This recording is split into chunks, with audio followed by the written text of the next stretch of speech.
I'm Lisa Lunt. I'm one of the solicitors representing the victims of Primidos.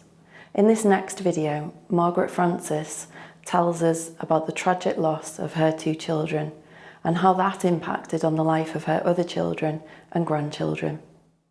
Well, in 1966, I wasn't married and I found out I was pregnant.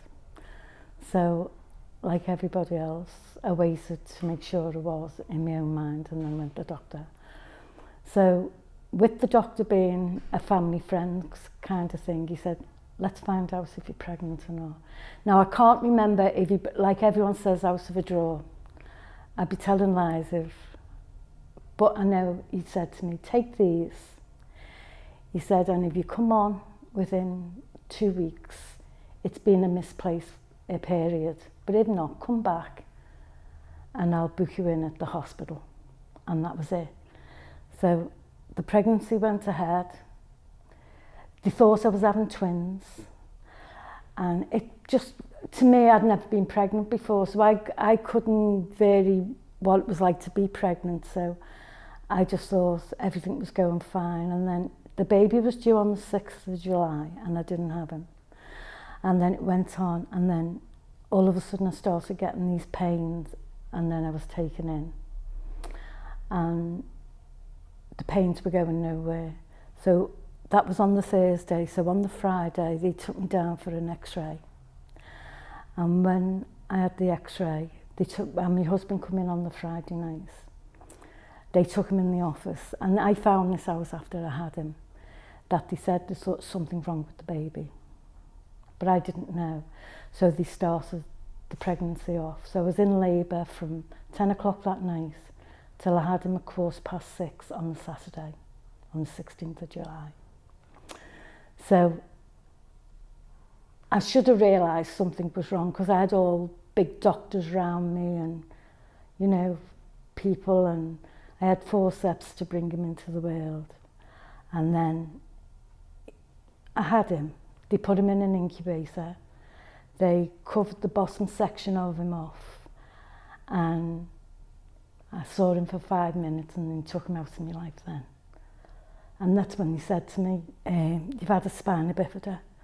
I went, oh, thanks, because I didn't know what spina bifida was. And then the next time I seen him, I was in hospital for a week. Nobody told me how he was getting on. Nobody. The only way I could find out was through my husband and my family going to visit the baby. In the process, he'd had an operation on his back to replace the nerves. And he'd got a button put in his head because he had hydrocephalus. So when I seen him a week later, I tell you when it was, when England were playing the World Cup, it was that Saturday. I went in to see him. And they just said to him, we're glad you're here.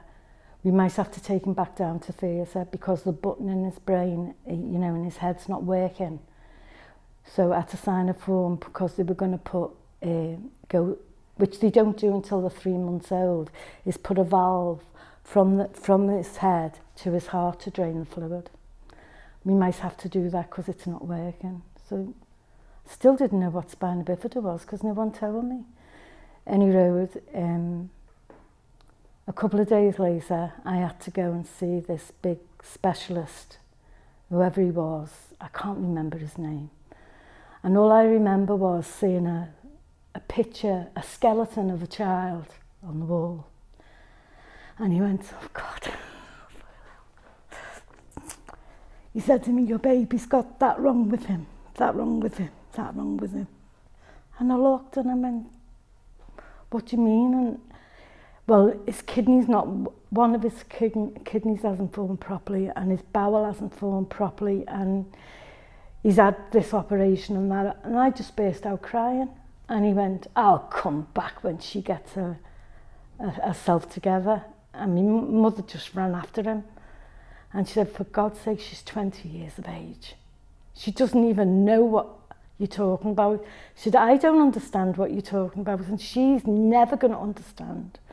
Anyway, within a couple of weeks he died. But after he died, they said to me, don't worry, it will never, ever, ever happen again.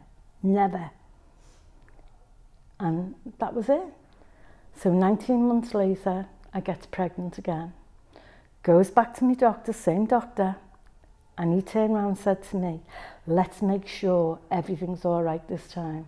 Same procedure, tablets.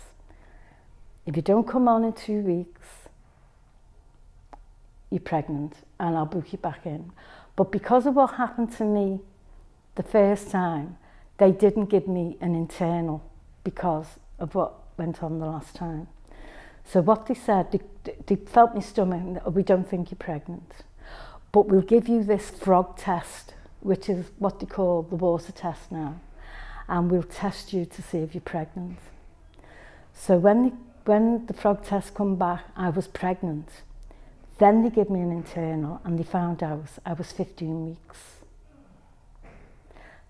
And then you got sent home and then you had to come back when you were 6 months. So, but in the meantime, then it went on, you went to your doctor. So, and I felt different over this baby because I seemed to be bigger than I did over the first baby, but I couldn't understand why. You know what I mean?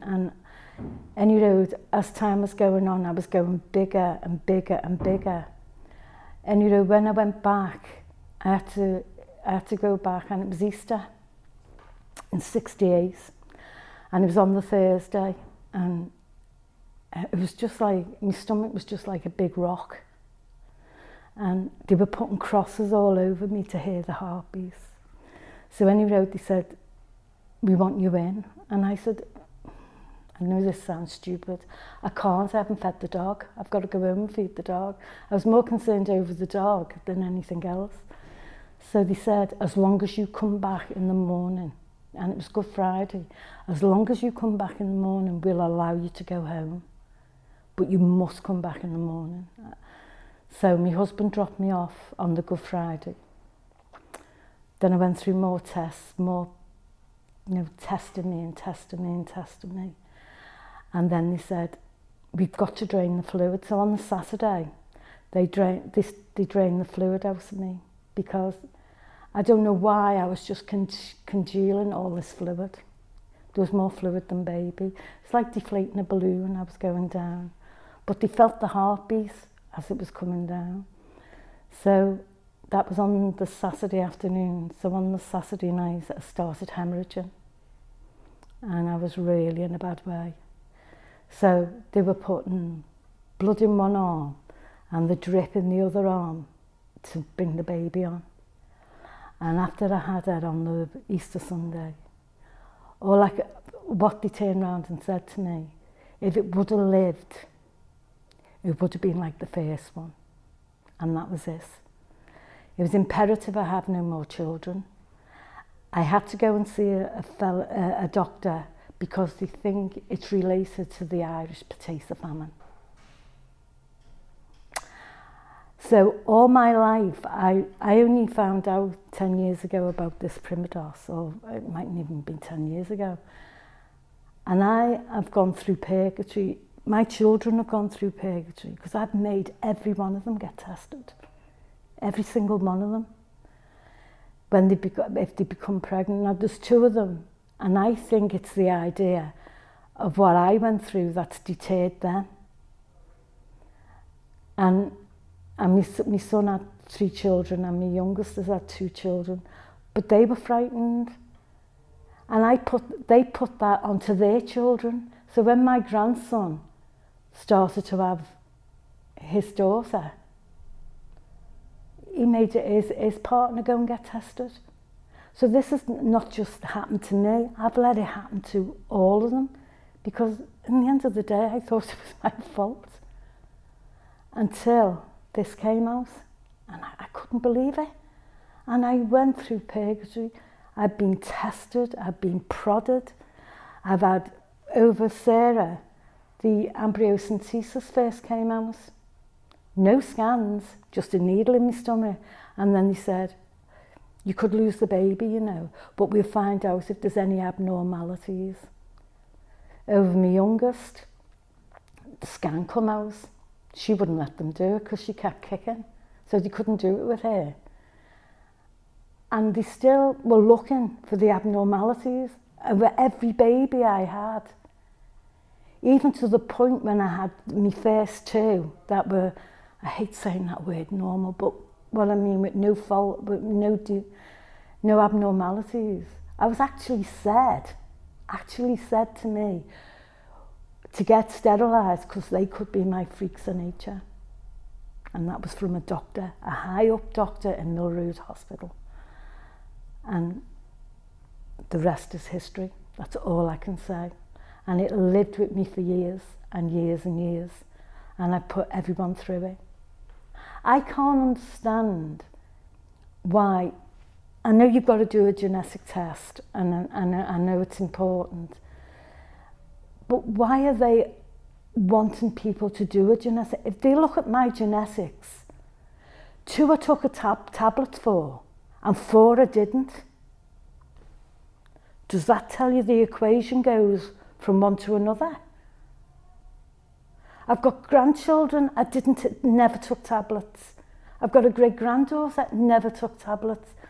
So surely my genetics can't be affecting everybody. It wasn't in my family. Because they asked me mother, is there any abnormalities? She said no. What about in her father's side? And my mother said, well, as far as I know, no. I want justice for them. I want justice for them. And at the beginning, financial justice wasn't in it until 2 months ago, I happened to get the death certificate for the stillborn. Now, I was under the impression that it could say stillborn. It wouldn't have no diagnosis. But for some unknown reason, hers had a diagnosis on it. And when I looked that up and saw his was different to his, his was the bottom end of his body, his was a skull and a brain hadn't formed. And I thought, you will pay for this. And that is what got me. They will pay for this. And this has gone on 50, but how many years, Sarah? 53 years. And I never done nothing wrong. I question myself what I ate. I question myself what I done. Do you know, I question myself over sex when I was pregnant, thinking that done it. I shouldn't have had to have gone through that, but I did over every one of my kids, over every one of them. And they were the cause of it. But tablets that I didn't think I was doing any harm. I was only finding out whether I was pregnant. That's all. That's all I was finding out, if I was pregnant. That's all. And I nearly lost my life over it. Over that second baby, I nearly lost my life over it. If you think you or someone you know may have been affected by Primidos, please visit our website www.spglaw.co.uk and visit our Primidos page.